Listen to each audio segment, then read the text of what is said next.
A Arte da Guerra de Sun Tzu, versão domínio público, audiolivro. Capítulo 1. Sobre a avaliação. Sun Tzu disse: a guerra é de vital importância para o Estado. É o domínio da vida ou da morte, o caminho para a sobrevivência ou a perda do império. É preciso manejá-la bem. Não refletir seriamente sobre tudo que lhe concerne e dar prova de uma culpável indiferença no desrespeito à conservação ou à perda do que nos é mais querido. E isso não deve ocorrer entre nós. Há que valorá-la em termos de 5 fatores fundamentais, e fazer comparações entre diversas condições dos contentores, com vistas a determinar o resultado da guerra. O primeiro desses fatores é a doutrina. O segundo, o tempo. O terceiro, o terreno. O quarto, o mando. E o quinto, a disciplina. A doutrina significa aquilo que faz com que o povo esteja em harmonia com seu governante, de modo que o siga onde esse for, sem temer por suas vidas, nem de correr qualquer perigo.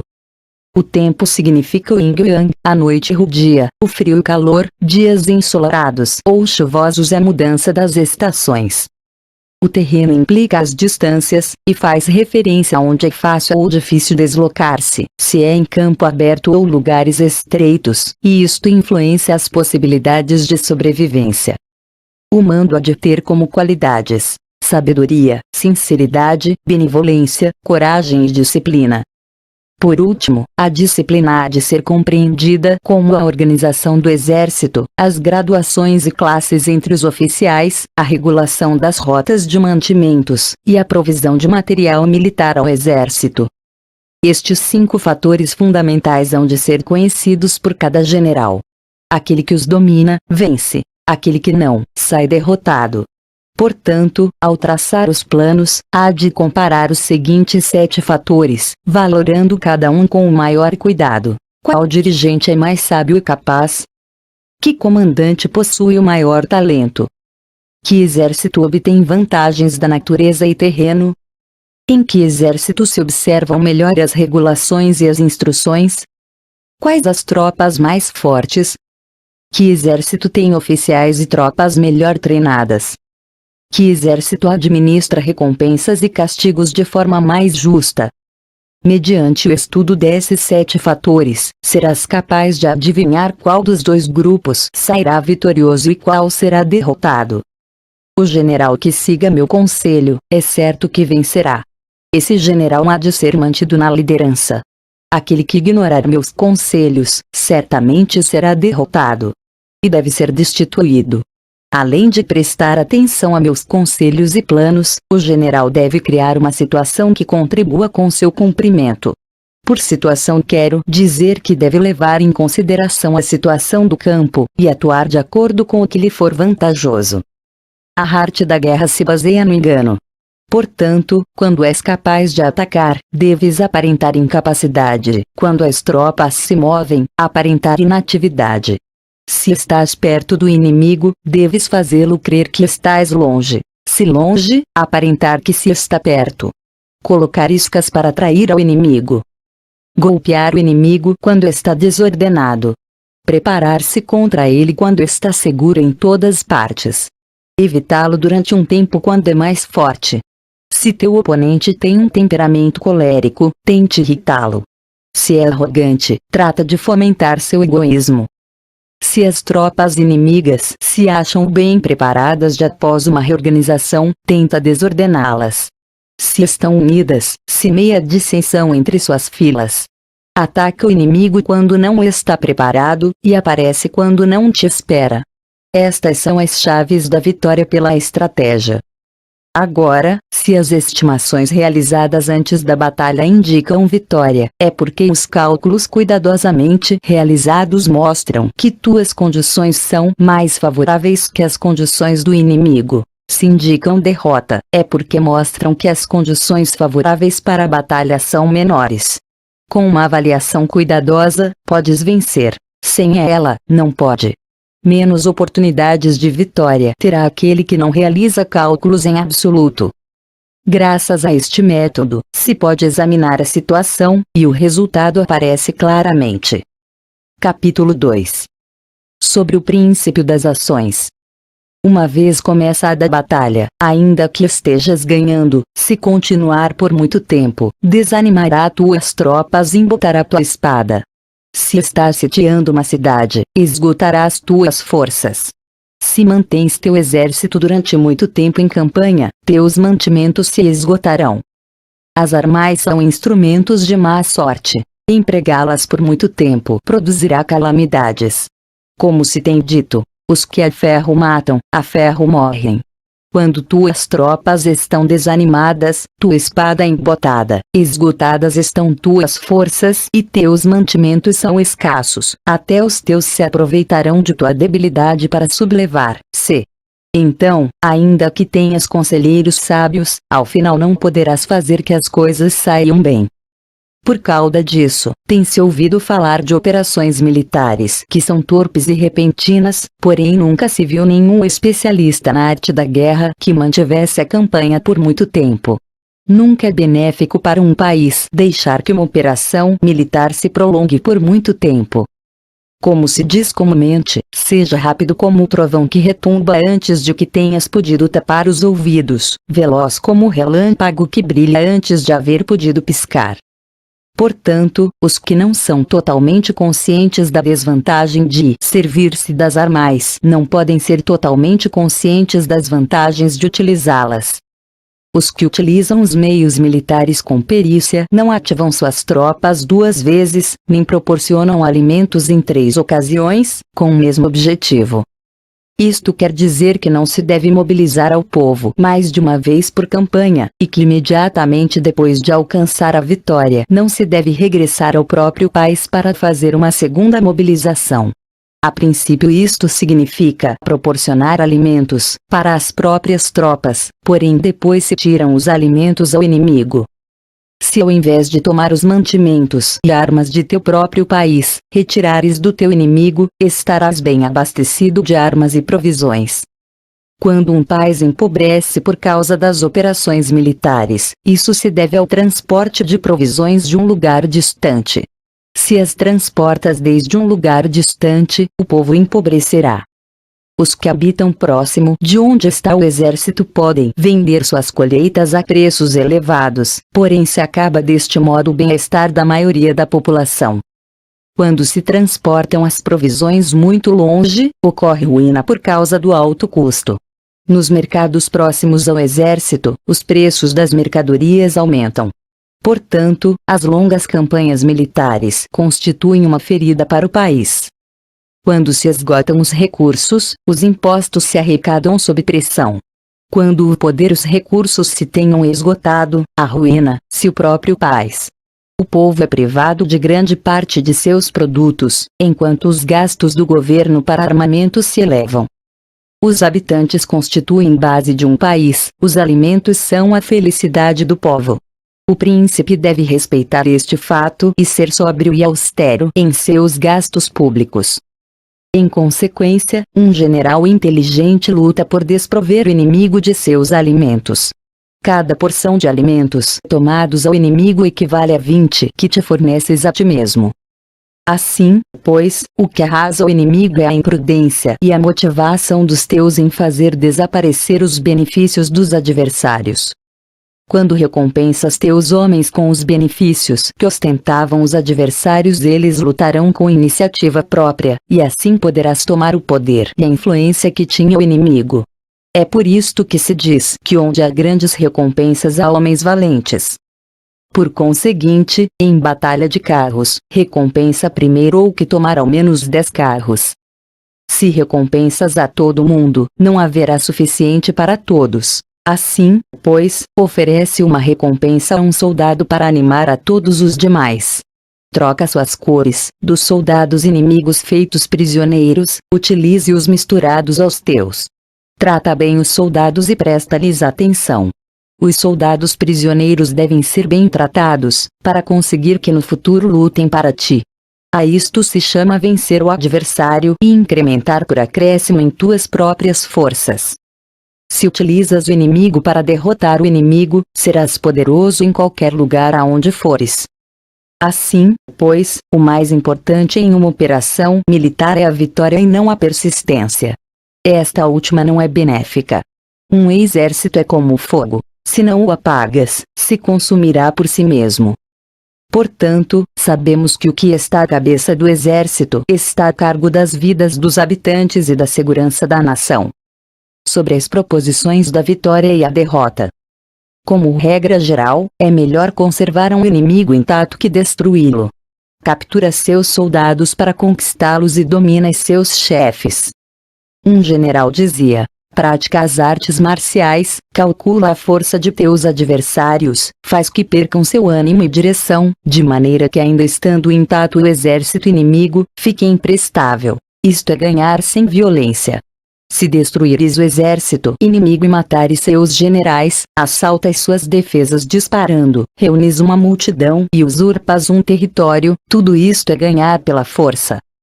Por isto, os que ganham todas as batalhas não são realmente profissionais. Os que conseguem que se rendam impotentes os exércitos alheios sem lutar, são os melhores mestres do arte da guerra. Os guerreiros superiores atacam enquanto os inimigos estão projetando seus planos. Logo desfazem suas alianças. Por isso, um grande imperador dizia: o que luta pela vitória frente a espadas nuas não é um bom general. A pior tática é atacar uma cidade. Assediar, encurralar uma cidade só se leva a cabo como último recurso. Emprega não menos de 3 meses em preparar teus artefatos e outros 3 para coordenar os recursos para teu assédio.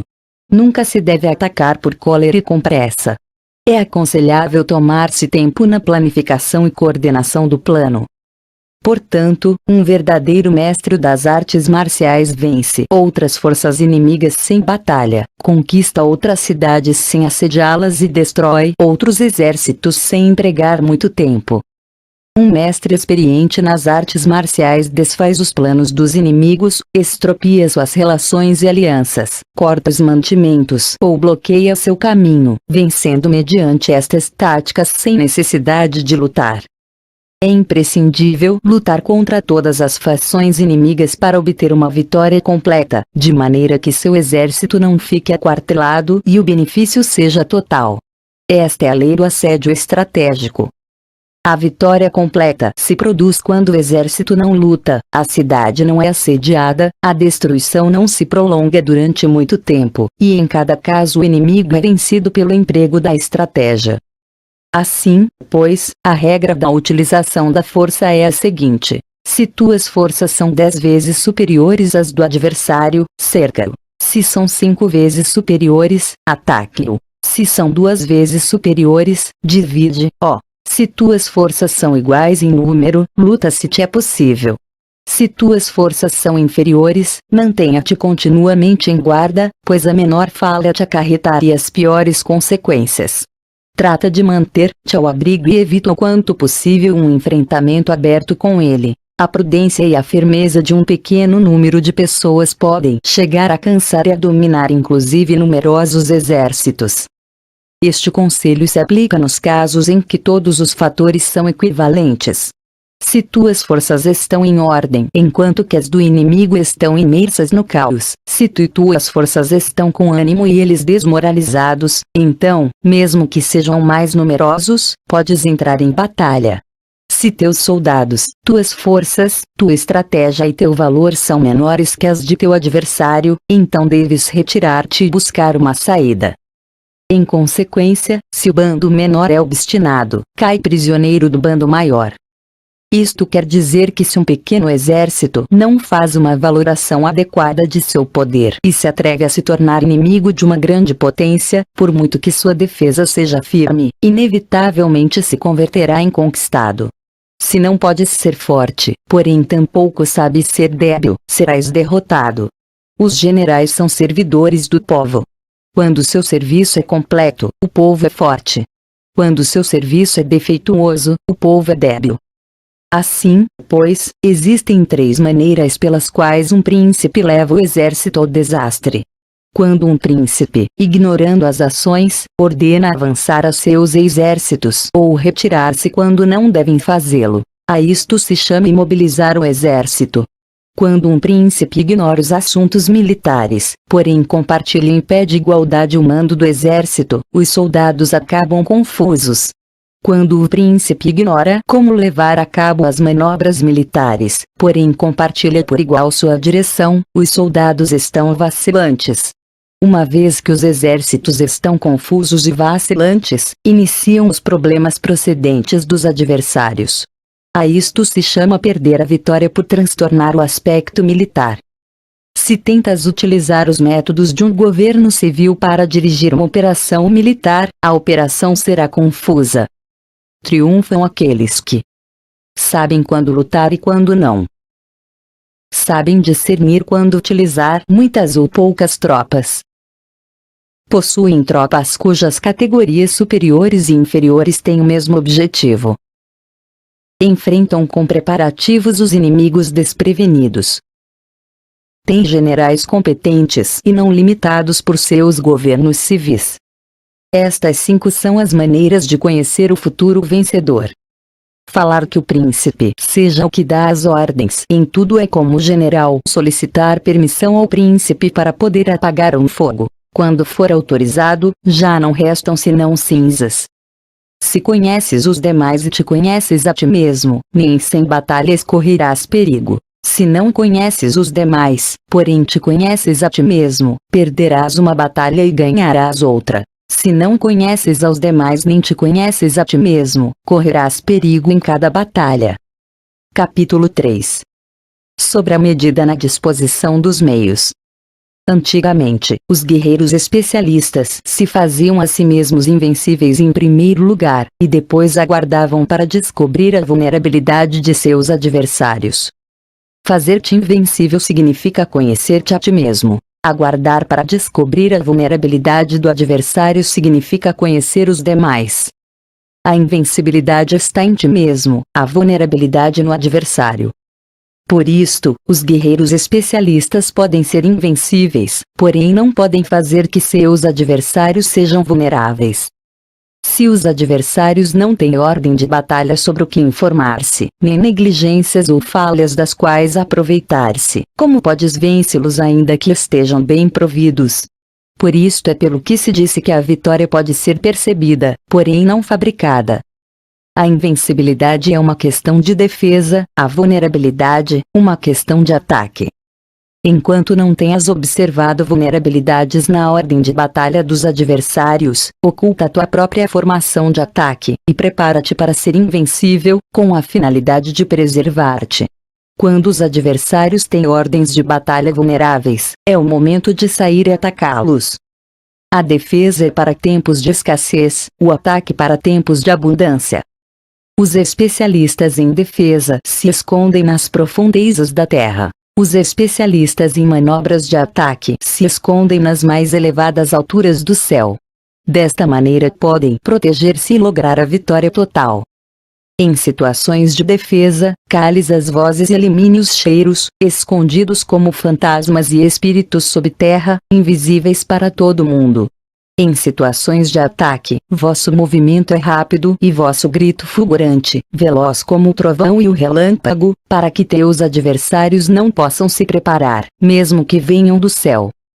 Prever a vitória quando qualquer um pode conhecer não constitui verdadeira destreza. Todo mundo elogia a vitória ganha em batalha, porém essa vitória não é realmente tão boa. Todos elogiam a vitória na batalha, porém o verdadeiramente desejável é poder ver o mundo do sutil e dar-te conta do mundo do oculto, até o ponto de ser capaz de alcançar a vitória onde não exista a forma. Não requer muita força para levantar um cabelo, não é necessário ter uma vista aguda para ver o sol e a lua, nem se necessita ter muito ouvido para escutar o retumbar do trovão. O que todo mundo conhece não se chama sabedoria. A vitória sobre os demais obtida por meio da batalha não se considera uma boa vitória. Na antiguidade, os que eram conhecidos como bons guerreiros venciam quando era fácil vencer. Se só és capaz de assegurar a vitória depois de enfrentar um adversário em um conflito armado, essa vitória é uma dura vitória. Se fores capaz de ver o sutil e de dar-te conta do oculto, e rompendo antes do ordem de batalha, a vitória assim obtida é uma vitória fácil. Em consequência, as vitórias dos bons guerreiros se destacam por sua inteligência ou sua bravura. Assim, pois, as vitórias que ganham em batalha não são devidas à sorte. Suas vitórias não são casualidades, senão que são devidas a ter se situado previamente em posição de poder ganhar com seguridade, impondo-se sobre os que já tinham perdido de antemão. A grande sabedoria não é algo óbvio, o mérito grande não se anuncia. Quando és capaz de ver o sutil, é fácil ganhar. Que tem isto que ver com a inteligência ou a bravura? Quando se resolvem os problemas antes de que surjam, quem chama isto inteligência? Quando a vitória se batalha, quem fala de bravura? Assim, pois, os bons guerreiros tomam posição em um terreno no que não podem perder, e não passam por alto as condições que fazem a seu adversário inclinar-se à derrota. Em consequência, um exército vitorioso ganha primeiro e inicia a batalha depois. Um exército derrotado luta primeiro e tenta obter a vitória depois. Esta é a diferença entre os que têm a estratégia e os que não têm planos premeditados. Os que utilizam boas armas cultivam o caminho e observam as leis. Assim podem governar prevalecendo sobre os corruptos. Servir-se da harmonia para desvanecer oposição, não atacar um exército inocente, não fazer prisioneiros ou tomar saques por onde passa o exército, não cortar as árvores, nem contaminar os poços, limpar e purificar os templos das cidades e montanhas do caminho que atravessas, não repetir os erros de uma civilização decadente. A tudo isto se chama o caminho e suas leis. Quando o exército está estritamente disciplinado, até o ponto em que os soldados morreriam antes que desobedecer às ordens, e as recompensas e os castigos merecem confiança e estão bem estabelecidos, quando os chefes e oficiais são capazes de atuar desta forma, podem vencer um príncipe inimigo corrupto. As regras militares são 5: medição, valoração, cálculo, comparação e vitória. O terreno dá lugar às medições, estas dão lugar às valorações aos cálculos, estes às comparações, e as comparações dão lugar às vitórias. Mediante comparações das dimensões podes conhecer onde há vitória ou derrota. Em consequência, um exército vitorioso é como 1 quilo comparado a 1 grama. Um exército derrotado é como 1 grama comparado a 1 quilo. Quando o que ganha consegue que seu povo vá à batalha como se estivesse dirigindo uma grande corrente de água ao longo de um caminhão profundo, isto é uma questão de ordem de batalha. Quando a água se acumula em um caminhão profundo, ninguém pode medir sua quantidade, o mesmo que nossa defesa não mostra sua forma.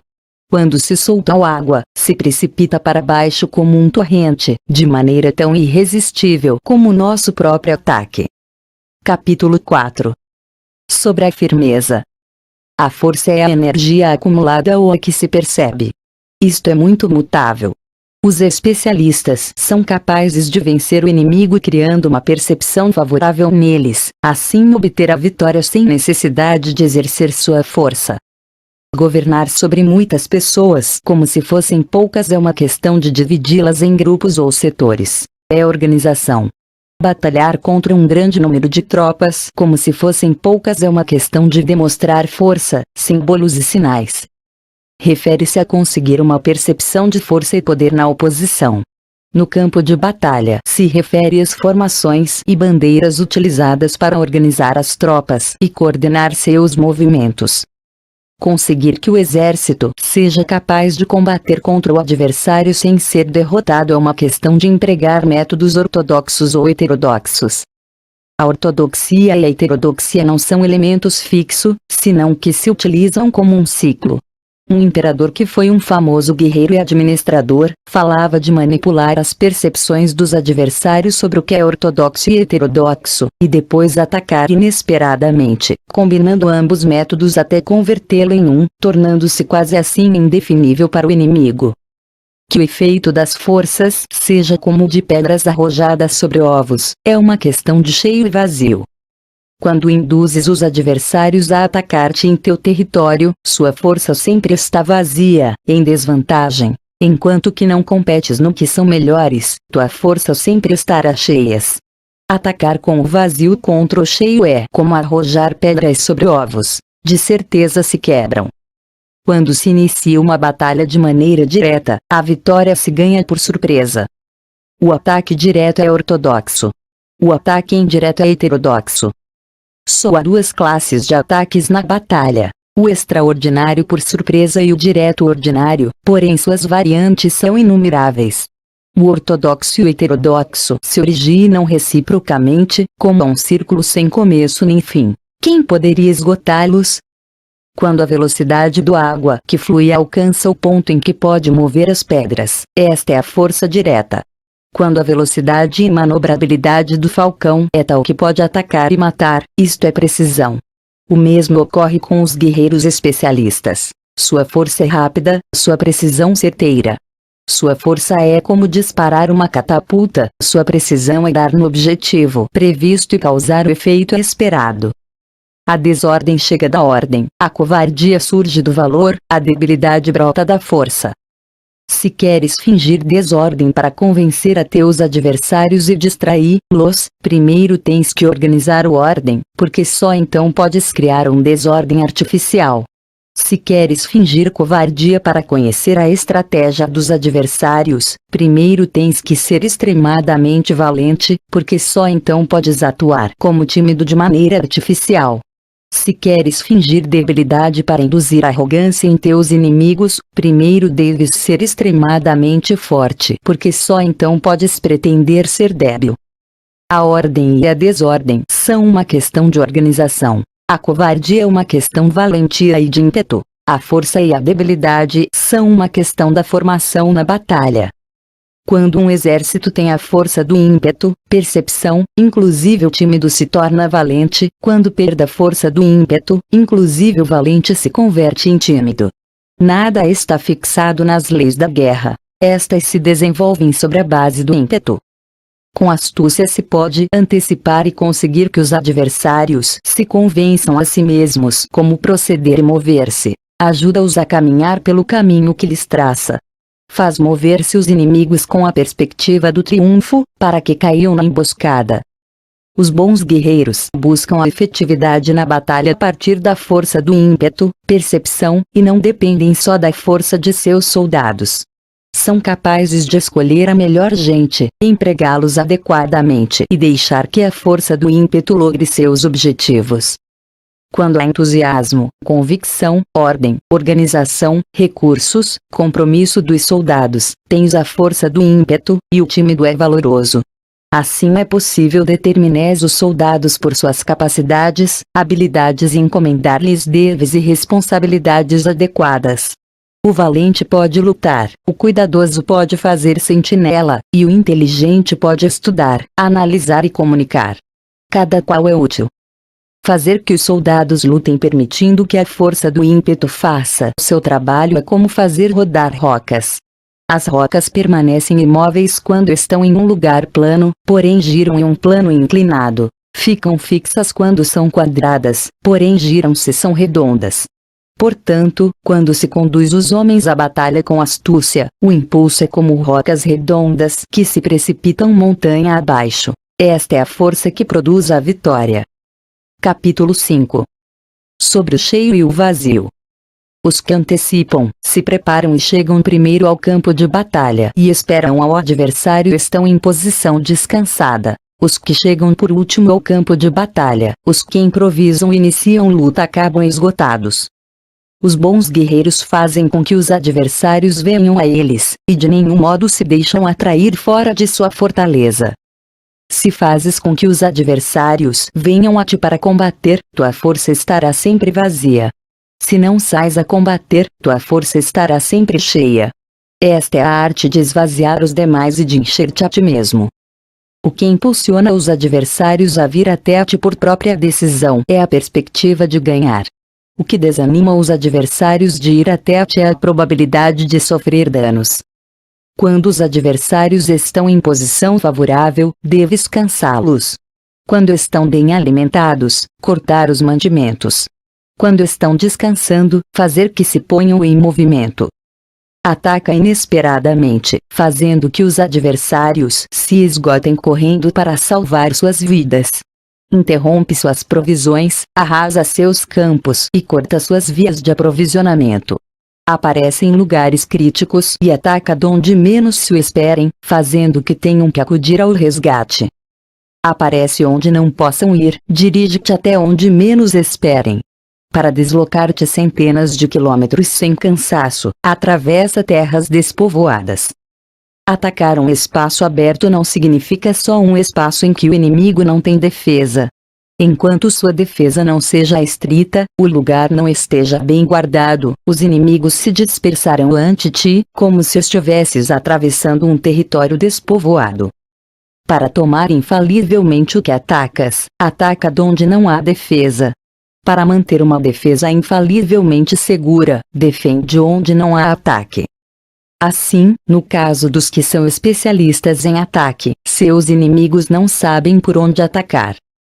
Quando se cumprem as instruções, as pessoas são sinceramente leais e comprometidas, os planos e preparativos para a defesa implantados com firmeza, sendo tão sutil e reservado que não se revelam as estratégias de nenhuma forma, e os adversários se sentem inseguros, e sua inteligência não lhes serve para nada.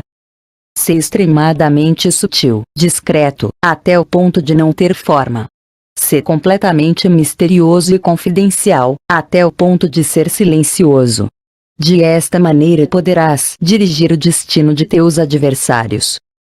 Para avançar sem encontrar resistência, arremete por seus pontos débeis. Para retirar-te de maneira esquiva, sé mais rápido que eles. As situações militares se baseiam na velocidade. Chega como o vento, mova-te como o relâmpago, e os adversários não poderão vencer-te. Portanto, quando queiras entrar em batalha, inclusive se o adversário está entrincheirado em posição defensiva, não poderá evitar lutar se atacas no lugar no que deve acudir irremediavelmente ao resgate. Quando não queiras entrar em batalha, inclusive se traças uma linha no terreno que queres conservar, o adversário não pode combater contigo porque lhe dás uma falsa pista. Isto significa que quando os adversários chegam para atacar-te, não lutas com eles, senão que estabeleces uma mudança estratégica para confundi-los e enchê-los de incertezas.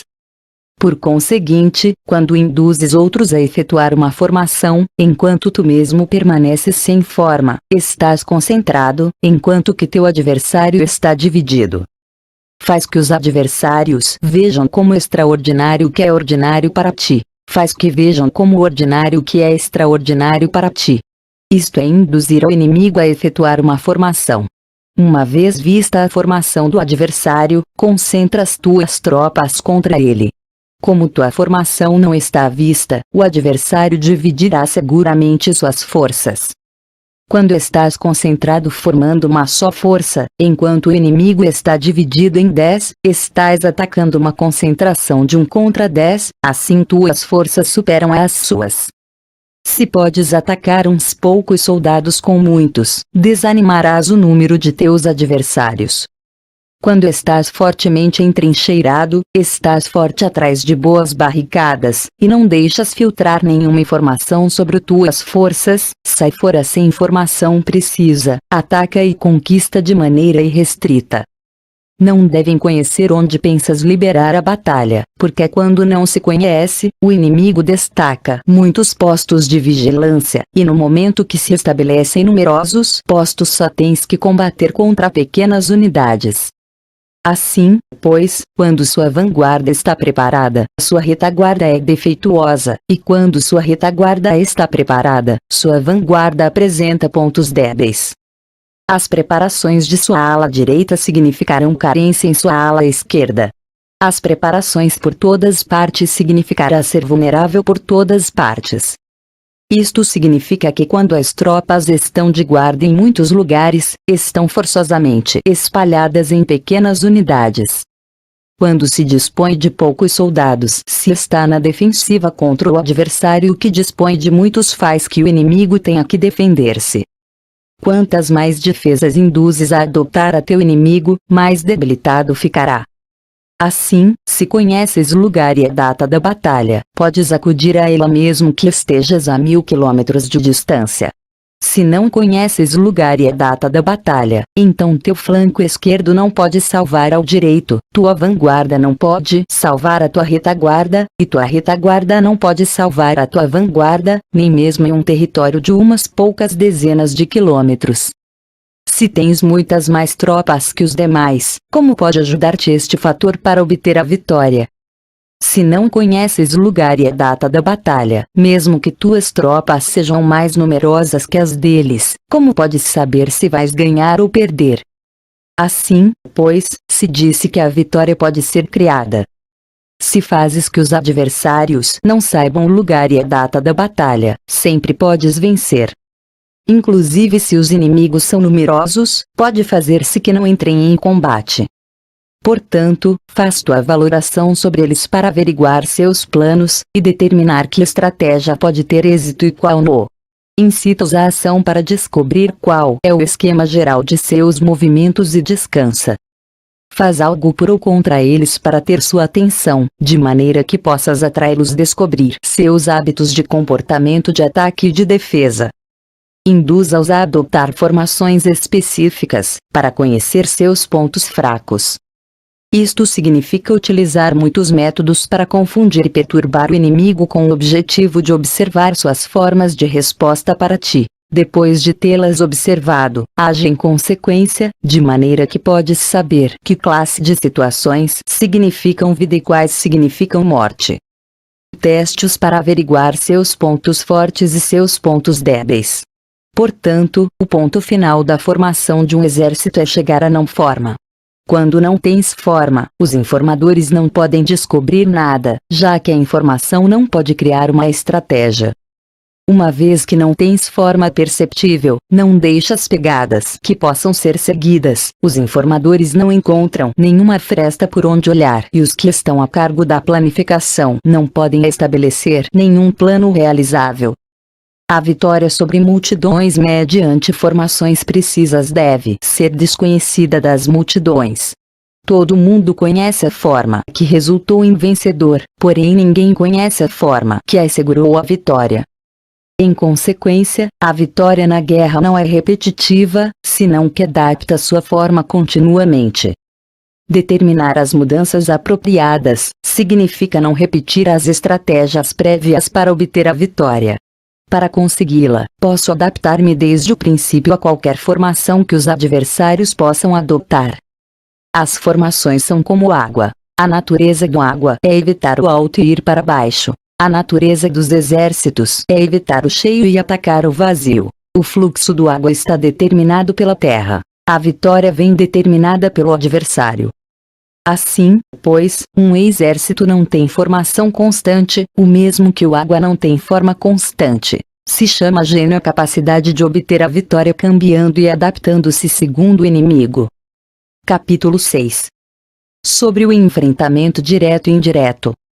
A regra ordinária para o uso do exército é que o mando do exército receba ordens das autoridades civis e depois reúne e concentra as tropas, aquartelando-as juntas. Nada é mais difícil que a luta armada. Lutar com outros cara a cara para conseguir vantagens é o mais árduo do mundo. A dificuldade da luta armada é fazer próximas as distâncias e converter os problemas em vantagens. Enquanto dás a aparência de estar muito longe, começa teu caminho e chegas antes que o inimigo.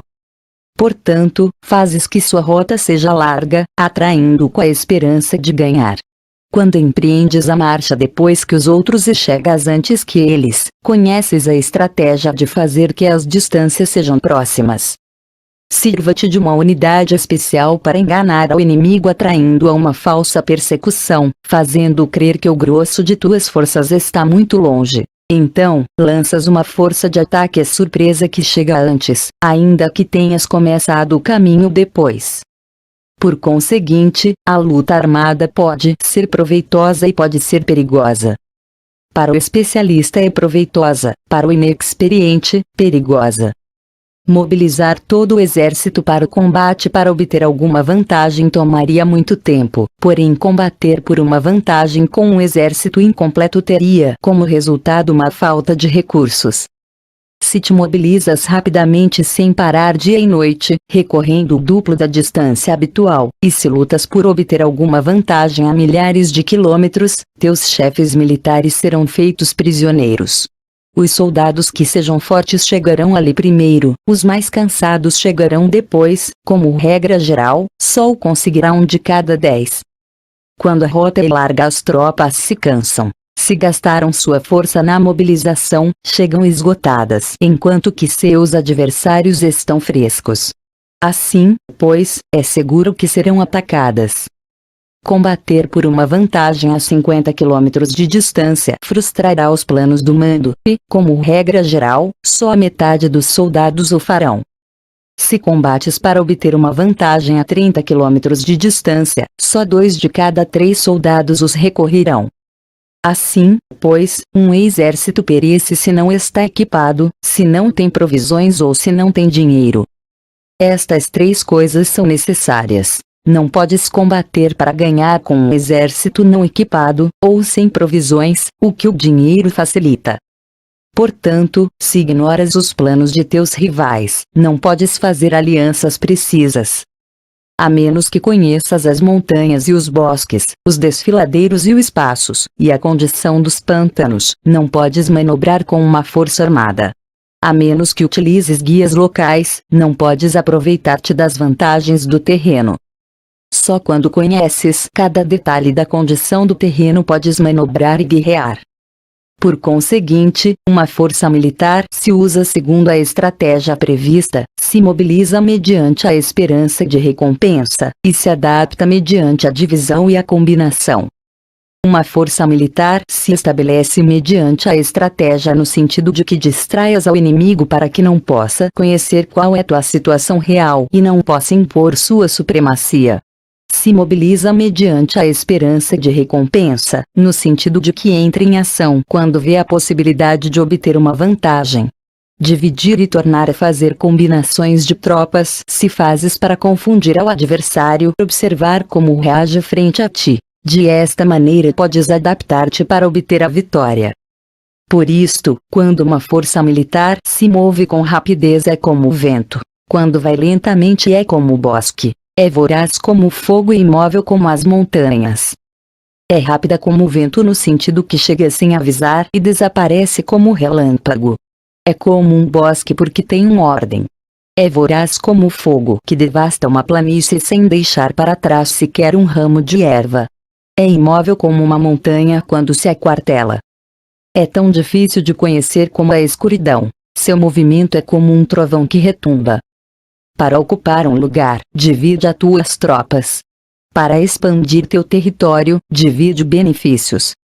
A regra geral das operações militares é desprover de alimentos ao inimigo tudo o que se possa. Em localidades onde as gentes não têm muito, é necessário dividir as tropas em grupos pequenos para que possam tomar em diversas partes o que necessitam, já que só assim terão suficiente.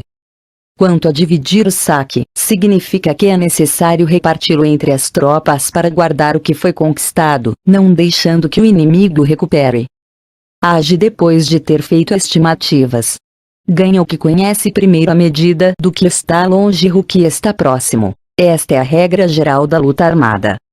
O primeiro que faz o movimento é o convidado, o último é o anfitrião. O convidado tem difícil, o anfitrião tem fácil.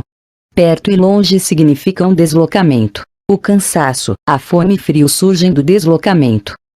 Um antigo livro que trata de assuntos militares disse: as palavras não são escutadas, para isso se fazem os símbolos e os tambores. As bandeiras e os estandartes se fazem por causa da ausência de visibilidade. Símbolos, tambores, bandeiras e estandartes se utilizam para concentrar e unificar os ouvidos e os olhos dos soldados. Uma vez que estão unificados, o valente não pode atuar só, nem o tímido pode retirar-se solo. Esta é a regra geral do emprego de um grupo. Unificar os ouvidos e os olhos dos soldados significa fazer que olhem e escutem em uníssono de maneira que não caiam na confusão e desordem. As sinais se utilizam para indicar direções e impedir que os indivíduos vão onde bem quiserem. Assim, pois, em batalhas noturnas, utiliza fogos e tambores, e em batalhas diurnas sirva-te de bandeiras e estandartes, para controlar os ouvidos e os olhos dos soldados. Utiliza muitos sinais para confundir as percepções do inimigo e fazer-lhe temer teu temível poder militar. Desta forma, fazes desaparecer a energia de seus exércitos e desmoralizas a seus generais. Em primeiro lugar, deves ser capaz de manter-te firme em teu próprio coração. Só então podes desmoralizar os generais inimigos. Por isto, a tradição afirma que os habitantes de outros tempos tinham a firmeza para desmoralizar, e a antiga lei dos que conduziam carros de combate dizia que quando a mente original é firme, a energia fresca é vitoriosa. Deste modo, a energia da manhã está cheia de ardor, a do meio-dia decai e a energia da noite se retira. Em consequência, os especialistas no manejo das armas preferem a energia entusiasta, atacam a decadente e a que se bate em retirada. São eles os que dominam a energia. Qualquer débil no mundo se dispõe a combater em um minuto caso se sinta animado, porém quando se trata realmente de tomar as armas e de entrar em batalha, é possuído pela energia. Quando esta energia se desvanece, deter-se-á, estará assustado e se arrependerá de haver começado.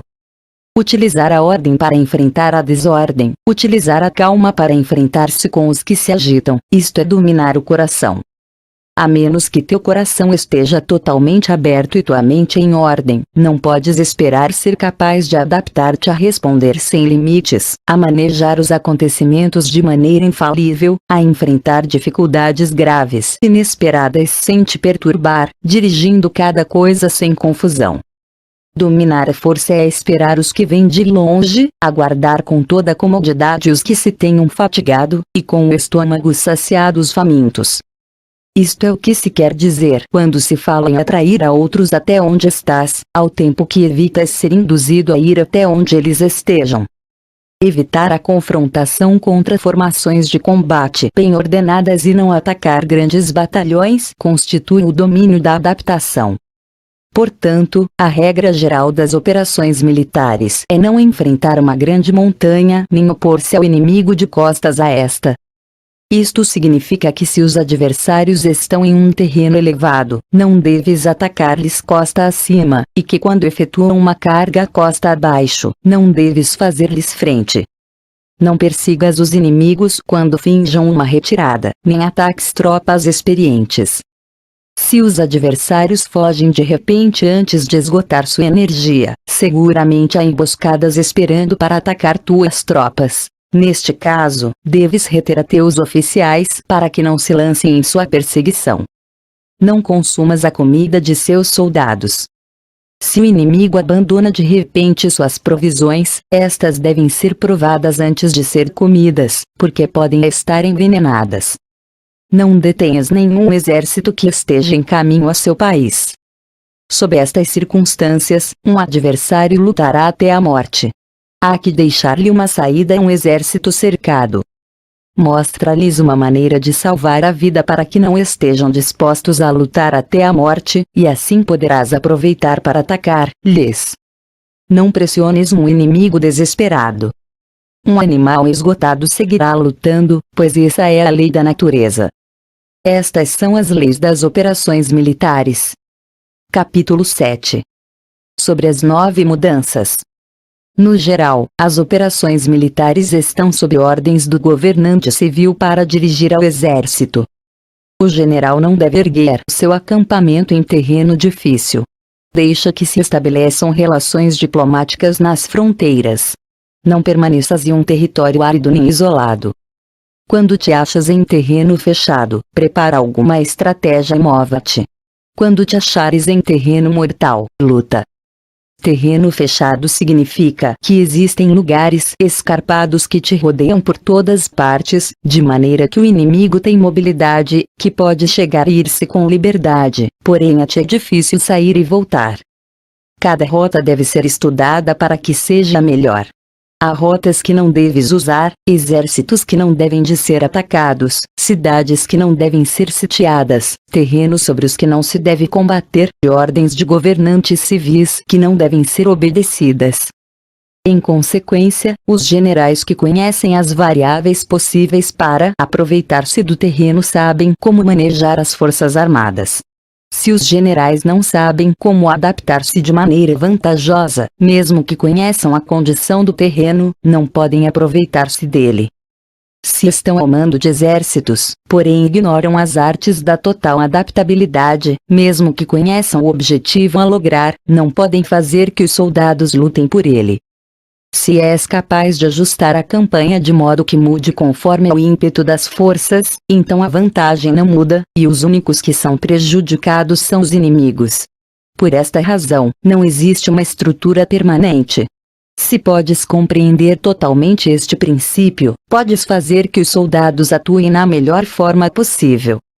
Portanto, as considerações da pessoa inteligente sempre incluem o analisar objetivamente o benefício e o prejuízo. Quando considera o benefício, sua ação se expande. Quando considera o dano, seus problemas podem resolver-se. O benefício e o dano são interdependentes, e os sábios os têm em conta. Por isso, o que retira os adversários é o dano, o que os mantém ocupados é a ação, e o que lhes motiva é o benefício.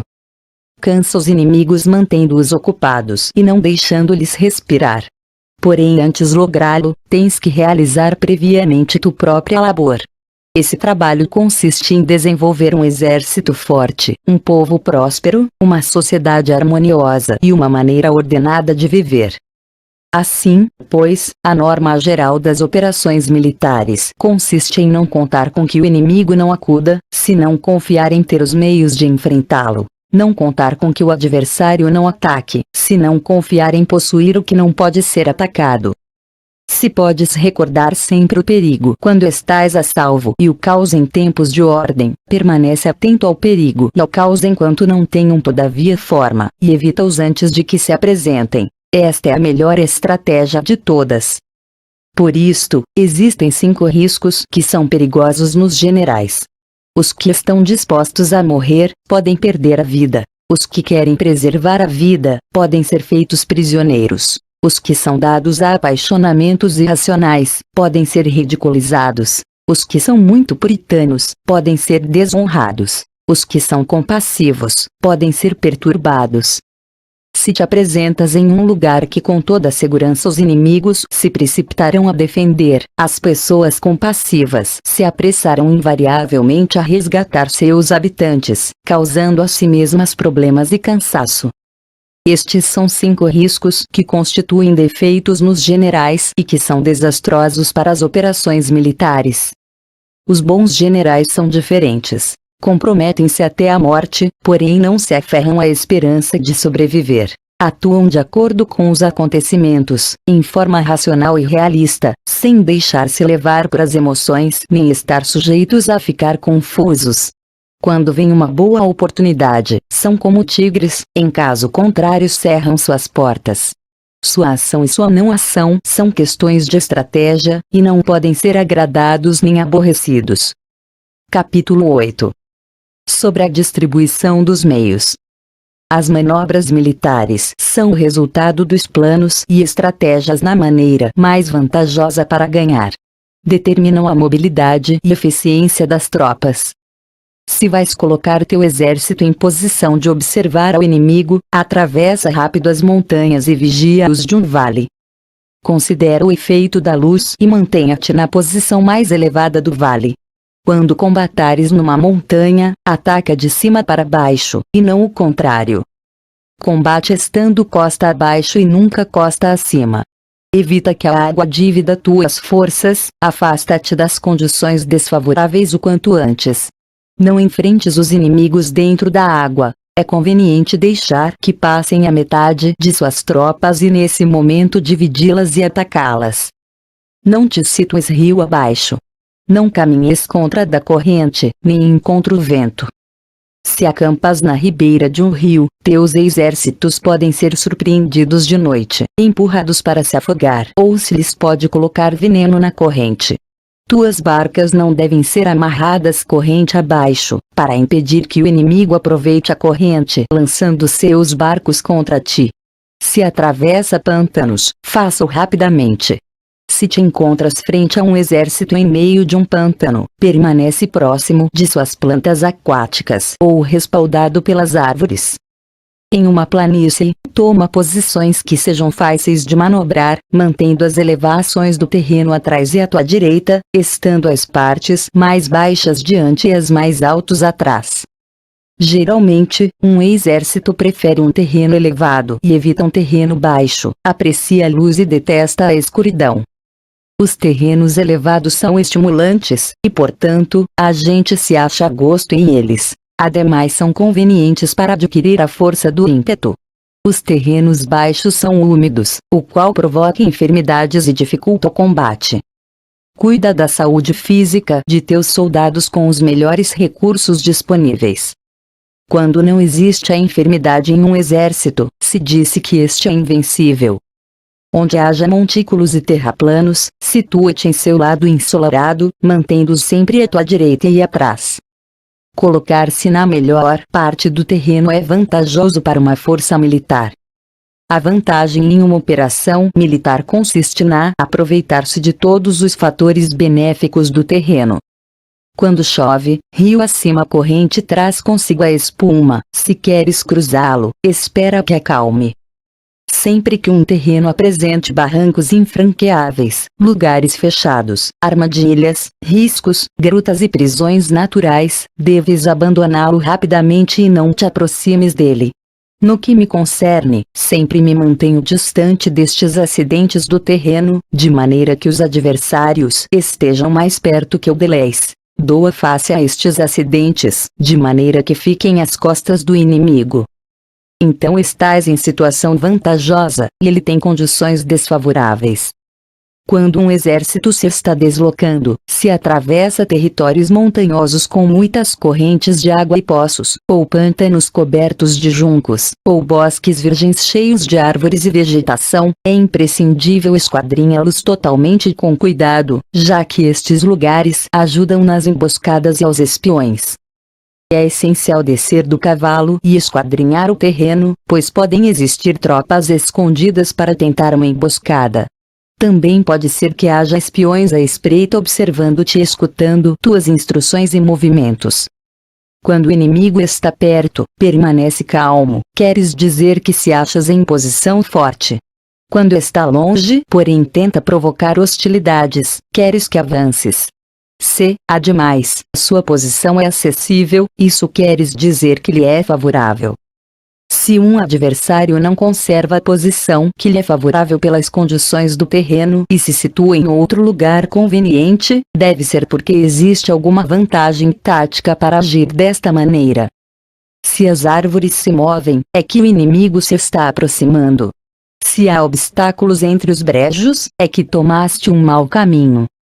A ideia de pôr muitos obstáculos entre os matos é fazer-te pensar que existem tropas emboscadas escondidas em meio de ela. Se os pássaros alçam o voo, há tropas emboscadas no lugar. Se os animais estão assustados, existem tropas atacantes. Caso se levem colunas de pó altas e espessas, há carros que se estão aproximando. Se são baixas e largas, aproximam-se soldados a pé. Nuvens de fumaça esparsas significam que se está cortando lenha. Pequenas nuvens de pó que vão e vêm indicam que se está levantando acampamento. Se os emissários do inimigo pronunciam palavras humildes enquanto este incrementa seus preparativos de guerra, isto quer dizer que vai avançar. Quando se pronunciam palavras altissonantes e se avança ostensivamente, é sinal de que o inimigo se vai retirar. Se seus emissários vêm com palavras humildes, envia espiões para observar o inimigo e comprovarás que está aumentando seus preparativos de guerra. Quando os carros ligeiros saem em primeiro lugar e se situam nos flancos, estão estabelecendo um frente de batalha. Se os emissários chegam pedindo a paz sem firmar um tratado, significa que estão tramando algum complô. Se o inimigo dispõe rapidamente seus carros em filas de combate, é que está esperando reforços.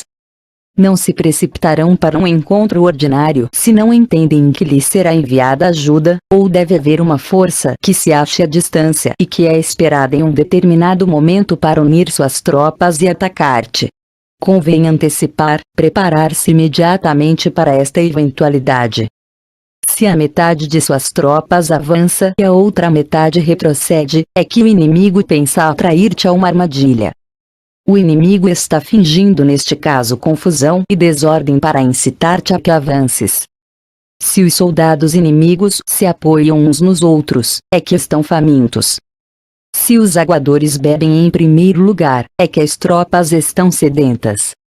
Se o inimigo vê uma vantagem porém não a aproveita, é que está cansado.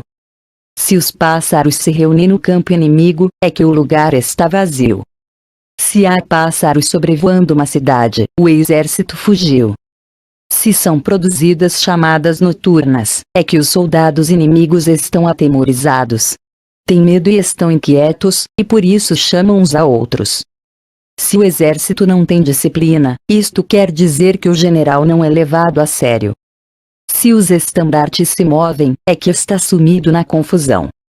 Há sinais que são usados para unificar o grupo. Assim, pois, caso se desloquem de lá para cá sem ordem nem concerto, significa que suas fileiras estão confusas.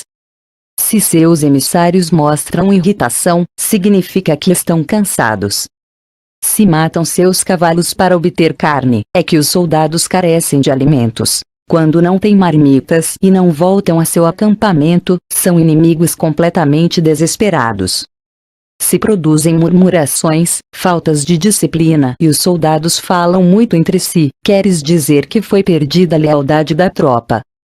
As murmurações descrevem a expressão dos verdadeiros sentimentos. As faltas de disciplina indicam problemas com os superiores. Quando o mando perdeu a lealdade das tropas, os soldados se falam com franqueza sobre os problemas com seus superiores. Se outorgam numerosas recompensas, é que o inimigo se acha em um beco sem saída. Quando se ordenam demasiados castigos, é que o inimigo está desesperado. Quando a força de seu ímpeto está esgotada, outorgam constantes recompensas para ter contentes os soldados, para evitar que se rebelem em massa. Quando os soldados estão tão esgotados que não podem cumprir as ordens, são castigados uma e outra vez para restabelecer a autoridade. Ser violento no princípio e terminar depois temendo os próprios soldados é o cúmulo de inépcia. Os emissários que acodem com atitude conciliatória indicam que o inimigo quer uma trégua. Se as tropas inimigas enfrentam-te com ardor, porém demoram um momento de entrar em combate sem abandonar não obstante o terreno, deves observá-los cuidadosamente. Estão preparando um ataque por surpresa. Em assuntos militares, não é necessariamente mais benéfico ser superior em forças, só evitar atuar com violência desnecessária. É suficiente com consolidar teu poder, fazer estimações sobre o inimigo e conseguir reunir tropas. Isso é tudo. O inimigo que atua isoladamente, que carece de estratégia e que toma a dianteira a seus adversários, inevitavelmente acabará sendo derrotado. Se teu plano não contém uma estratégia de retirada ou posterior ao ataque, senão que confias exclusivamente na força de teus soldados, e tomas a dianteira a teus adversários sem valorar sua condição, com toda segurança cairás prisioneiro. Se castigas os soldados antes de ter conseguido que sejam leais ao mando, não obedecerão, e se não obedecem, serão difíceis de empregar. Tampouco poderão ser empregados se não se leva a cabo nenhum castigo, inclusive depois de haver obtido sua lealdade. Quando existe um sentimento profundo de apreço e confiança, e os corações dos soldados estão vinculados ao mando, se relaxares a disciplina, os soldados se tornarão arrogantes e será impossível usá-los. Portanto, dirige-os mediante a arte civilizada e unifica-os mediante as artes marciais. Isto significa uma vitória contínua.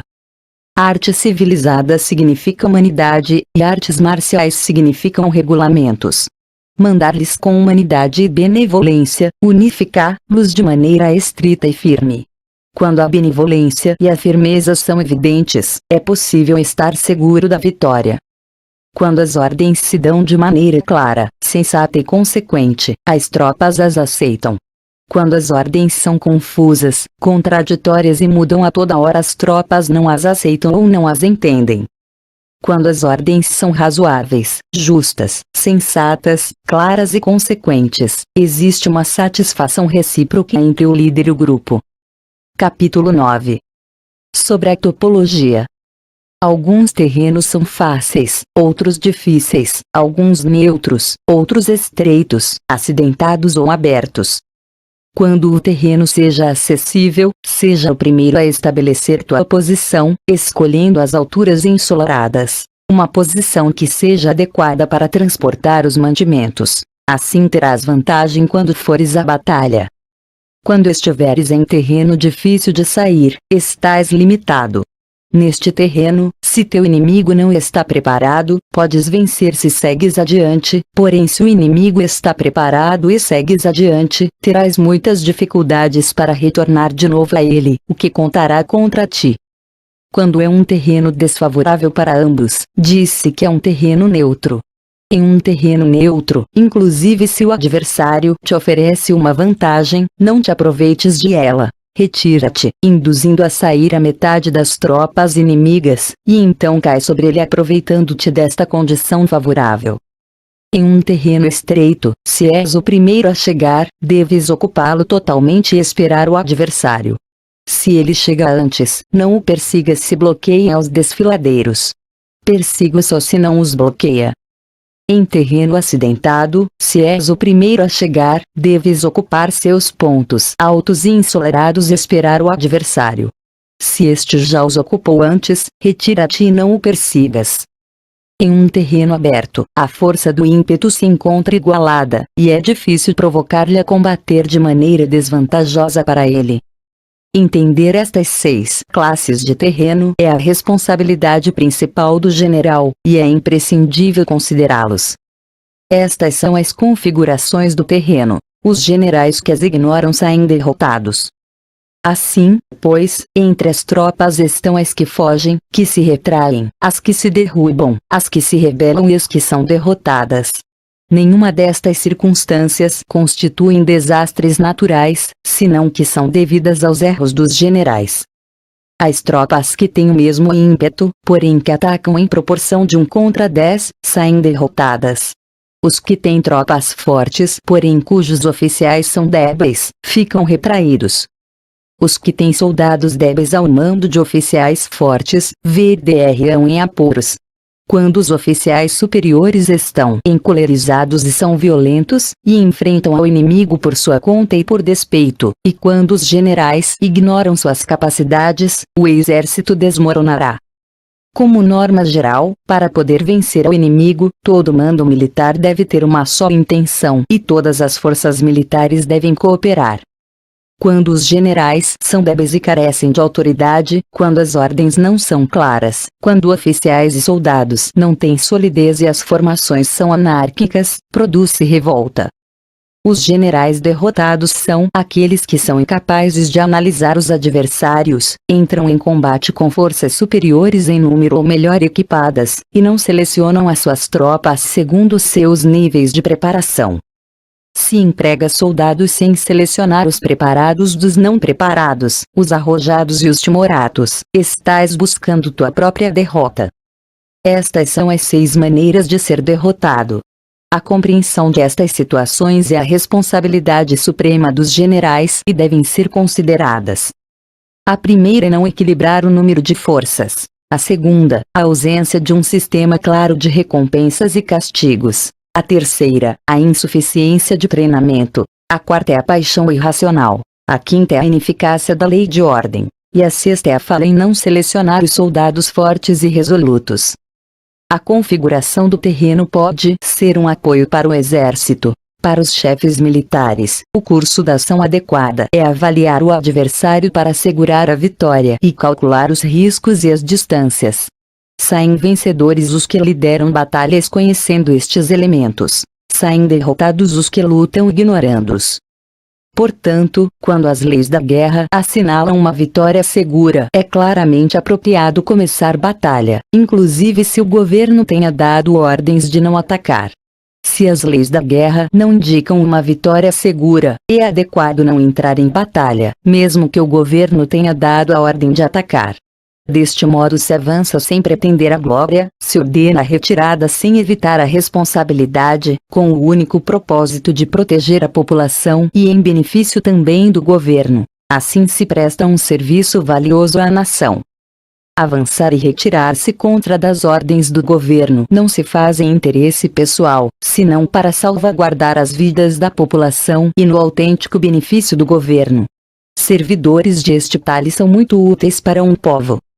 Olha por teus soldados como olhas a um recém-nascido. Assim estarão dispostos a seguir-te até os vales mais profundos. Cuida de teus soldados como cuidas de teus queridos filhos, e morrerão gostosamente contigo. Porém se és tão amável com eles que não os podes utilizar, se és tão indulgente que não lhes podes dar ordens, tão informal que não podes discipliná-los, teus soldados serão como crianças mimadas e, portanto, imprestáveis. As recompensas não devem ser usadas sós, nem deve confiar-se somente nos castigos. Caso contrário, as tropas, como crianças mimadas, se acostumam a desfrutar ou a ficar ressentidas por tudo. Isto é danoso e os torna imprestáveis. Se sabes que teus soldados são capazes de atacar, porém ignora se o inimigo é invulnerável a um ataque, tens só a metade de possibilidades de ganhar. Se sabes que teu inimigo é vulnerável a um ataque, porém ignora se teus soldados são capazes de atacar, só tens a metade de possibilidades de ganhar. Se sabes que o inimigo é vulnerável a um ataque, e teus soldados podem levá-lo a cabo, porém ignora se a condição do terreno é favorável para a batalha, tens a metade de probabilidades de vencer. Portanto, os que conhecem as artes marciais não perdem tempo quando efetuam seus movimentos, nem se esgotam quando atacam.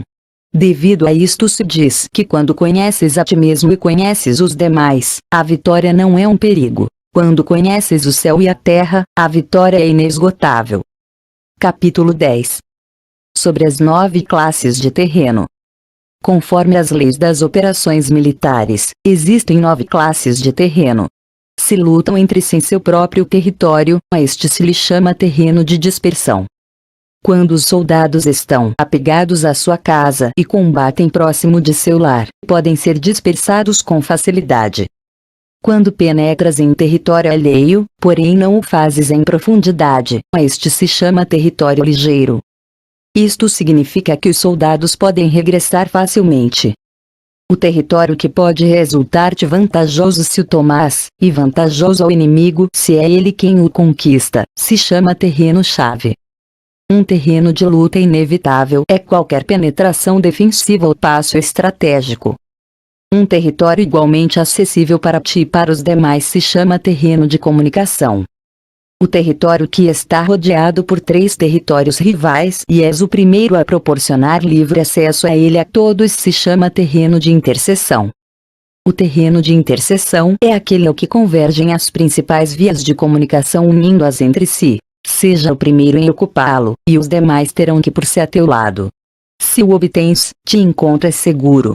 Se o perdes, corres perigo. Quando penetras em profundidade em um território estranho, e deixas atrás muitas cidades e povos, este terreno se chama difícil. É um terreno do qual é difícil regressar. Quando atravessas montanhas com bosques, desfiladeiros abruptos ou outros acidentes difíceis de atravessar, a isto se chama terreno desfavorável.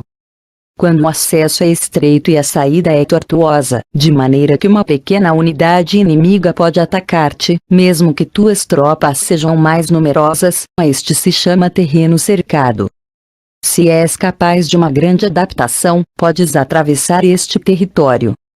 Se só podes sobreviver em um território lutando com rapidez, e se é fácil morrer se não o fazes, este se chama terreno mortal. As tropas que se encontram em um terreno mortal estão na mesma situação que se encontrassem numa barca que afunda ou em uma casa ardendo. Assim, pois, não combatas em um terreno de dispersão, não te detenhas em um terreno ligeiro, não ataques em um terreno-chave, ocupado pelo inimigo, não deixes que tuas tropas sejam divididas em um terreno de comunicação. Em terrenos de interseção, estabelece comunicações. Em terrenos difíceis, entra com provisões. Em terrenos desfavoráveis, continua marchando. Em terrenos cercados, faz planos. Em terrenos mortais, luta. Em um terreno de dispersão, os soldados podem fugir.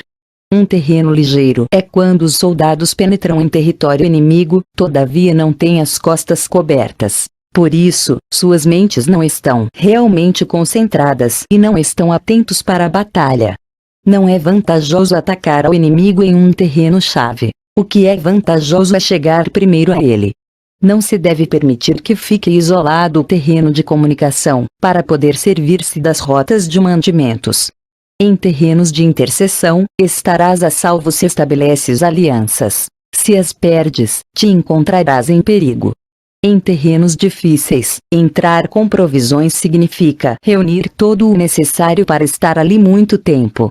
Em terrenos desfavoráveis, já que não podes entrincheirar-te nele, deves apressar-te em sair. Em terrenos cercados, introduz táticas de surpresa. Se as tropas caem em um terreno mortal, todos lutarão de maneira espontânea. Por isto se disse: situa as tropas em um terreno mortal e sobreviverão. Os que eram antes considerados como especialistas na arte da guerra eram capazes de fazer que o inimigo perdesse contato entre sua vanguarda e sua retaguarda, a confiança entre as grandes e as pequenas unidades, o interesse recíproco pelo bem-estar dos diferentes linhas, o apoio mútuo entre governantes e governados, o alistamento de soldados e a coerência de seus exércitos. Estes especialistas entravam em ação quando lhes era vantajoso, e se retraíam em caso contrário. Introduziam mudanças para confundir ao inimigo, atacando-os aqui e ali, aterrorizando-os e semeando entre eles a confusão, de tal maneira que não lhes davam tempo para fazer planos. Poder-se-ia perguntar como enfrentar forças inimigas numerosas e bem organizadas que se dirigem até a ti. A resposta é dar-lhes em primeiro lugar algo que apreciem, e depois te escutarão. A rapidez de ação é o fator essencial da condição da força militar, aproveitando-se dos erros dos adversários, desviando-os por caminhos que não esperam e atacando quando não estão em guarda. Isto significa que para aproveitar-se da falta de preparação, de visão e de cautela dos adversários, é necessário atuar com rapidez, e que se vacilas, esses erros não te servirão de nada. Numa invasão, por regra geral, quanto mais se adentram os invasores no território estranho, mais fortes se fazem, até o ponto de que o governo nativo não pode expulsá-los. Escolhe campos férteis, e as tropas terão o suficiente para comer. Cuida de sua saúde e evita o cansaço, consolida sua energia, aumenta sua força. Que os movimentos de tuas tropas e a preparação de teus planos sejam insondáveis. Consolida a energia mais entusiasta de tuas tropas, economiza as forças restantes, mantém em segredo tuas formações e teus planos, permanecendo insondável para os inimigos, e espera que se produza um ponto vulnerável para avançar. Situa tuas tropas em um ponto que não tenha saída, de maneira que tenham que morrer antes de poder escapar. O que, ante a possibilidade da morte, não estarão dispostas a fazer. Os guerreiros dão então o melhor de suas forças. Quando se acham ante um grave perigo, perdem o medo. Quando não há nenhum local onde ir, permanecem firmes. Quando estão totalmente implicados em um terreno, se aferram a ele. Se não têm outra opção, lutarão até o final. Por esta razão, os soldados estão vigilantes sem ter que ser estimulados, se alistam sem ter que ser chamados às fileiras, são amistosos sem necessidade de promessas, e se pode confiar neles sem necessidade de ordens. Isto significa que quando os combatentes se encontram em perigo de morte, seja qual seja seu risco, todos têm o mesmo objetivo e, portanto, estão alertas sem necessidade de ser estimulados, têm boa vontade de maneira espontânea e sem necessidade de receber ordens, e pode confiar-se de maneira natural neles sem promessas nem necessidade de hierarquia. Proíbe os augúrios para evitar as dúvidas, e os soldados nunca te abandonarão. Se teus soldados não têm riquezas, não é porque as desdenem. Se não têm mais longevidade, não é porque não queiram viver mais tempo. O dia em que se dá a ordem de marcha, os soldados choram. Assim, pois, uma operação militar preparada com perícia deve ser como uma serpente veloz que contra-ataca com sua cauda quando alguém lhe ataca por a cabeça, contra-ataca com a cabeça quando alguém lhe ataca pela cauda e contra-ataca com cabeça e cauda quando alguém lhe ataca pelo meio. Esta imagem representa o método de uma linha de batalha que responde velozmente quando é atacada. Um manual de 8 formações clássicas de batalha diz: faz da frente a retaguarda, faz da retaguarda à frente, com 4 cabeças e 8 caudas. Faz que a cabeça esteja em todas partes, e quando o inimigo arremete pelo centro, cabeça e cola acudirão ao resgate. Pode perguntar-se a questão de se é possível fazer que uma força militar seja como uma serpente rápida. A resposta é afirmativa.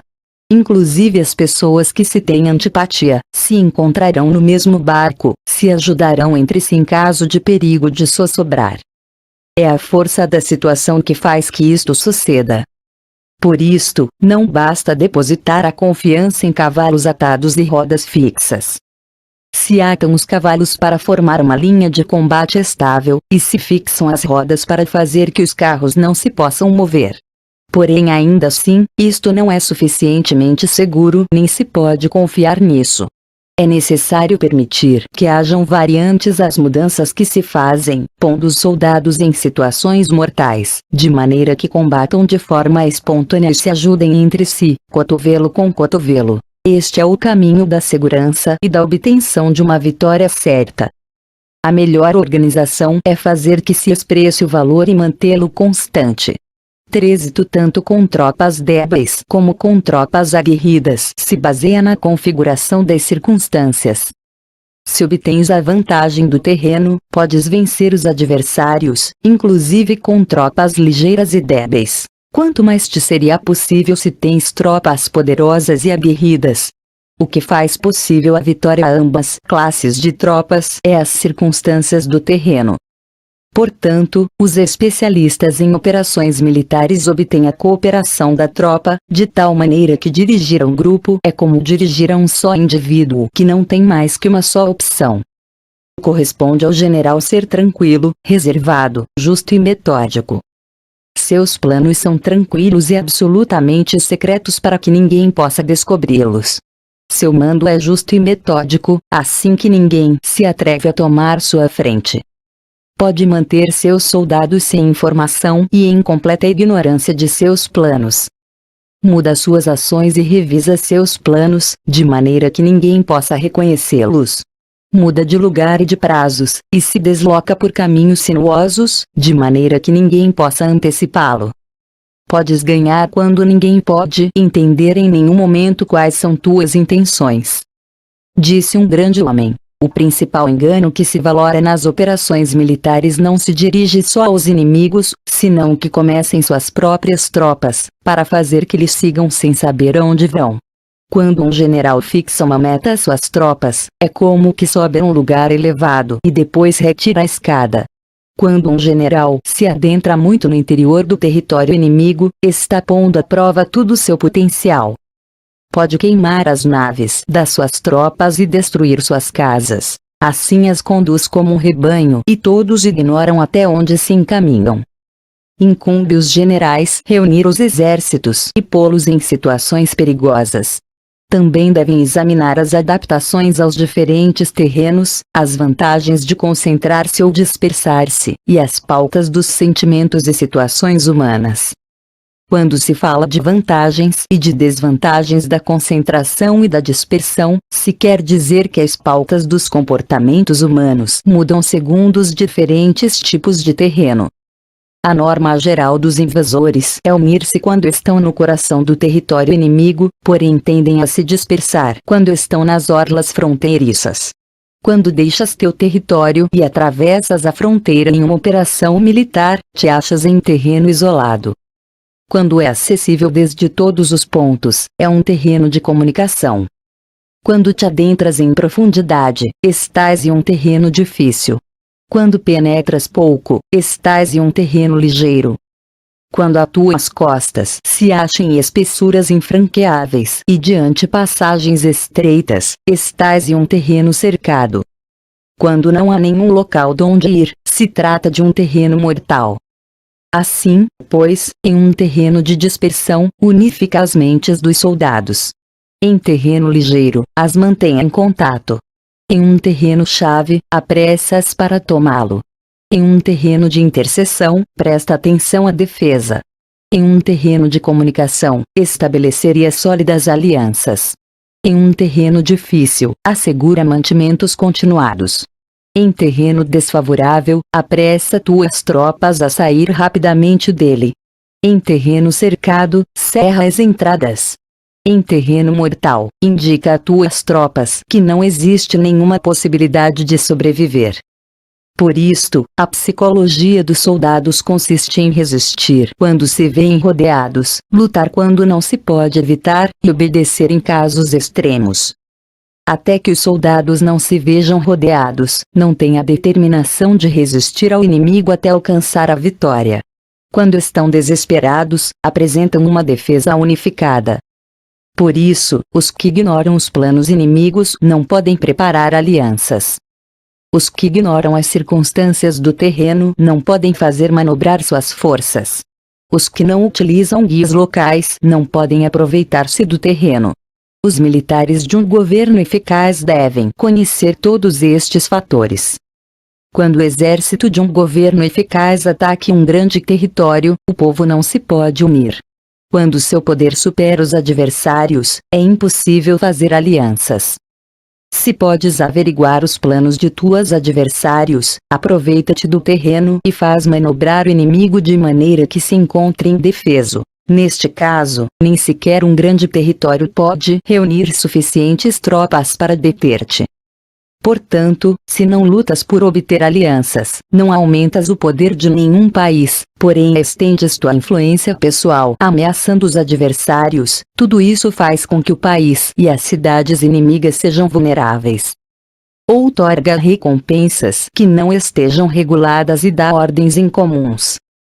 Considera a vantagem de outorgar recompensas que não tenham precedentes, observa como o inimigo faz promessas sem ter em conta os códigos estabelecidos. Maneja as tropas como se fossem uma só pessoa. Emprega-as em tarefas reais, porém não lhes fale. Motiva-as com recompensas, porém não comente os possíveis prejuízos. Emprega teus soldados só em combater, sem comunicar-lhes tua estratégia. Deixe-os conhecer os benefícios que os esperam, porém não lhes fales dos danos potenciais. Se a verdade se filtra, tua estratégia pode afundar. Se os soldados começam a preocupar-se, tornar-se-ão vacilantes e temerosos. Coloque-os em uma situação de possível extermínio, e então lutarão para viver. Ponha-os em perigo de morte, e então sobreviverão. Quando as tropas afrontam perigos, são capazes de lutar para obter a vitória. Assim, pois, a tarefa de uma operação militar é fingir acomodar-se às intenções do inimigo. Se te concentras totalmente nisso, podes matar seu general mesmo que estejas a quilômetros de distância. A isto se chama cumprir o objetivo com perícia. No princípio acomodas as suas intenções, depois matas a seus generais. Esta é a perícia no cumprimento do objetivo. Assim, o dia em que se declara a guerra, se cerram as fronteiras, se rompem os salvo-condutos e se impede o passo de emissários. Os assuntos se decidem rigorosamente desde que se começa a planejar e estabelecer a estratégia desde a casa ou quartel-general. O rigor nos quartéis generais na fase de planificação se refere à manutenção do segredo. Quando o inimigo oferece oportunidades, aproveite-as imediatamente. Inteira-te primeiro do que pretende, e depois antecipa-te a ele. Mantenha disciplina e adapta-te ao inimigo, para determinar o resultado da guerra. Assim, ao princípio eras como uma donzela e o inimigo abre suas portas. Então, tu és como uma lebre solta, e o inimigo não poderá expulsar-te. Capítulo 11. Sobre a arte de atacar pelo fogo. Existem 5 classes de ataques mediante o fogo: queimar as pessoas, queimar os mantimentos, queimar o equipamento, queimar os depósitos e queimar as armas. O uso do fogo tem que ter uma base, e exige certos meios. Existem momentos adequados para acender fogos, concretamente quando o tempo é seco e ventoso. Normalmente, em ataques mediante o fogo, é imprescindível seguir as mudanças produzidas por este. Quando o fogo está dentro do acampamento inimigo, prepara-te rapidamente desde fora. Se os soldados se mantêm em calma quando o fogo se inicia, espera e não ataques.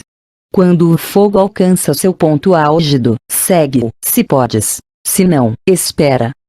Em geral, o fogo se utiliza para semear a confusão no inimigo e assim poder atacar-lhe. Quando o fogo pode ser prendido em campo aberto, não esperes para fazê-lo em seu interior. Faça-o quando seja oportuno. Quando o fogo seja atiçado pelo vento, não ataques em direção contrária a este. Não é eficaz lutar contra o ímpeto do fogo, porque o inimigo lutará neste caso até a morte. Se soprou vento durante o dia, a noite amainará. Um vento diurno cessará ao anoitecer, um vento noturno cessará ao amanhecer. Os exércitos devem saber que existem variantes das 5 classes de ataques mediante o fogo, e adaptar-se a estas de maneira racional. Não basta saber como atacar os demais com o fogo, é necessário saber como impedir que os demais te ataquem a ti. Assim, pois, a utilização do fogo para apoiar um ataque significa claridade, a utilização do água para apoiar um ataque significa força. A água pode cortar comunicação, porém não pode arrasar. A água pode ser usada para dividir um exército inimigo, de maneira que sua força se desune e a tua se fortaleça. Ganhar combatendo ou levar a cabo um assédio vitorioso sem recompensar aos que tenham méritos traz má fortuna e se faz merecedor de ser chamado avaro. Por isso se disse que um governo esclarecido tem em conta que um bom mando militar recompensa o mérito.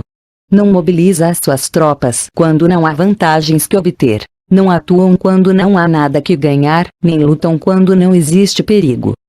As armas são instrumentos de mau augúrio, e a guerra é um assunto perigoso. É indispensável impedir uma derrota desastrosa, e portanto, não vale a pena mobilizar um exército por razões insignificantes. As armas só devem ser usadas quando não existe outro remédio. Um governo não deve mobilizar um exército por ira, e os chefes militares não devem provocar a guerra por cólera. Atua quando seja benéfico. Em caso contrário, desiste. A ira pode converter-se na alegria e a cólera pode converter-se em prazer, porém um povo destruído não pode renascer, e a morte não pode converter-se em vida. Em consequência, um governo esclarecido presta atenção a tudo isto, e um bom mando militar o tem em conta. Esta é a maneira de manter a nação a salvo e de conservar intacto a seu exército. Capítulo 12. Sobre o uso de espiões. Uma operação militar significa um grande esforço para o povo, e a guerra pode durar muitos anos para obter uma vitória de um dia. Assim, pois, falar em conhecer a situação dos adversários para economizar nos gastos para investigar e estudar oposição é extremadamente inumano, e não é típico de um bom chefe militar, de um conselheiro de governo, nem de um governante vitorioso. Portanto, o que possibilita um governo inteligente e um mando militar sábio vencer os demais e lograr triunfos extraordinários com essa informação essencial.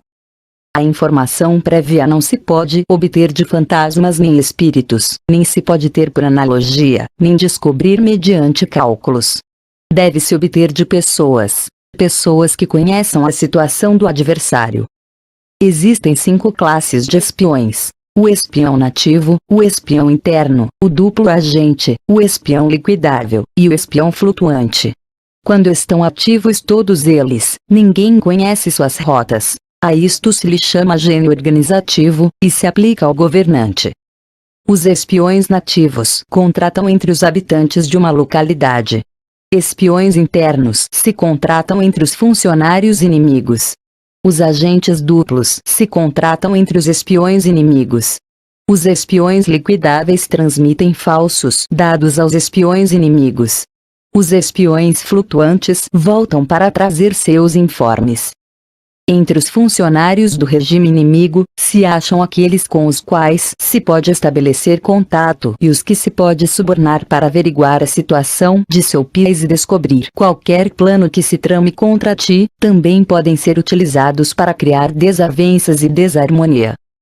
Em consequência, ninguém nas forças armadas é tratado com tanta familiaridade como os espiões, nem ninguém recebe recompensas tão grandes como a eles, nem há assunto mais secreto que o espionagem. Se não se trata bem os espiões, podem converter-se em renegados e trabalhar para o inimigo. Não se podem utilizar aos espiões sem sagacidade e conhecimento. Não pode servir-se de espiões sem humanidade e justiça, não se pode obter a verdade dos espiões sem sutileza. Certamente, é um assunto muito delicado.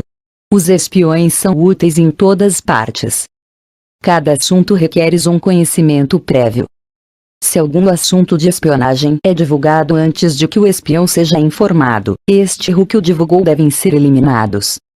Sempre que queiras atacar um exército, assediar uma cidade ou atacar uma pessoa, deves de conhecer previamente a identidade dos generais que a defendem, de seus aliados, seus visitantes, seus sentinelas e de seus criados. Assim, pois, faz que teus espiões averiguem tudo sobre eles. Sempre que vais atacar e combater, deves conhecer primeiro os talentos dos servidores do inimigo, e assim podes enfrentá-los segundo suas capacidades. Deves buscar agentes inimigos que tenham vindo te espionar, suborná-los e induzi-los a passar para teu lado, para poder utilizá-los como agentes duplos. Com a informação obtida desta maneira, podes encontrar espiões nativos e espiões internos para contratá-los. Com a informação obtida destes, podes fabricar informação falsa servindo-te de espiões liquidáveis. Com a informação assim obtida, podes fazer que os espiões flutuantes atuem segundo os planos previstos. É essencial para um governante conhecer as 5 classes de espionagem, e este conhecimento depende dos agentes duplos. Assim, pois, estes devem ser bem tratados. Assim, só um governante brilhante ou um general sábio que possa utilizar os mais inteligentes para o espionagem, pode estar seguro da vitória. A espionagem é essencial para as operações militares, e os exércitos dependem dela para levar a cabo suas ações. Não será vantajoso para o exército atuar sem conhecer a situação do inimigo, e conhecer a situação do inimigo não é possível sem espionagem. Fim do audiolivro. Se gostou, curta o vídeo e inscreva-se no canal para escutar mais audiolivros.